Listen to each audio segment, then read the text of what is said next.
السلام علیکم دوستو، آج ہم بات کرنے والے ہیں یوگار گنیش سلطان صلاح الدین ایوبی ڈرامے میں کب، کیوں اور کیسے آئے۔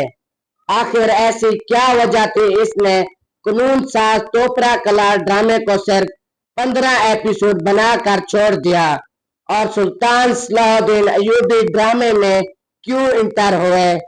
ان سارے سوالوں کے جواب آپ لوگوں کو اس ویڈیو میں ملیں گے، تو چلیے ویڈیو کو شروع کرتے ہیں۔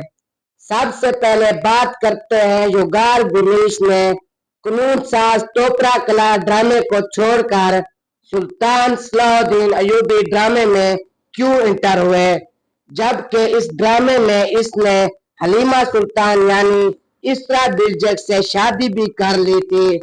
اس ڈرامے کو چھوڑنے کی مین وجہ یہ تھی کہ اس ڈرامے کے ڈائریکٹر نے حلیمہ سلطان کی چھوٹی سی غلطی پر قانون ساز توپرا کلا ڈرامے سے نکالنے کی دھمکیاں دینے لگا۔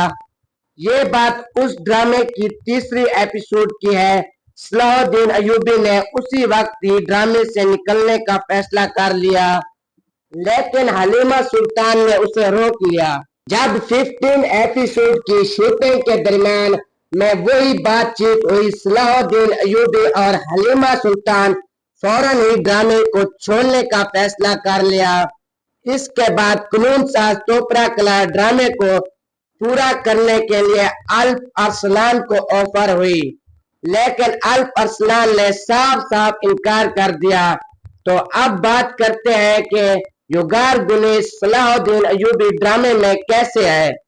کیونکہ یوگار گنیش کو اس ڈرامے میں آنے کے لیے $500 ملین کی آفر ہوئی، کیونکہ یہ بہت اچھے ایکٹر ہیں اور یہ پہلے ڈرامے کو بھی چھوڑ چکے تھے، اس لیے اس ڈرامے میں آنے کے لیے راضی ہو گئے۔ اور بات کرتے ہیں ثریا خاتون کو مروانے کی وجہ یہ تھی کہ اگلے سیزن میں حلیمہ سلطان کے آنے کے چانس ہے، لیکن ایک بات ہے، حلیمہ سلطان اس ڈرامے میں آ بھی سکتی ہے اور نہیں بھی آ سکتی۔ تو امید کرتا ہوں ویڈیو اچھی لگی ہوگی، تو ویڈیو کو لائک کر لیں اور چینل کو سبسکرائب کر لیں۔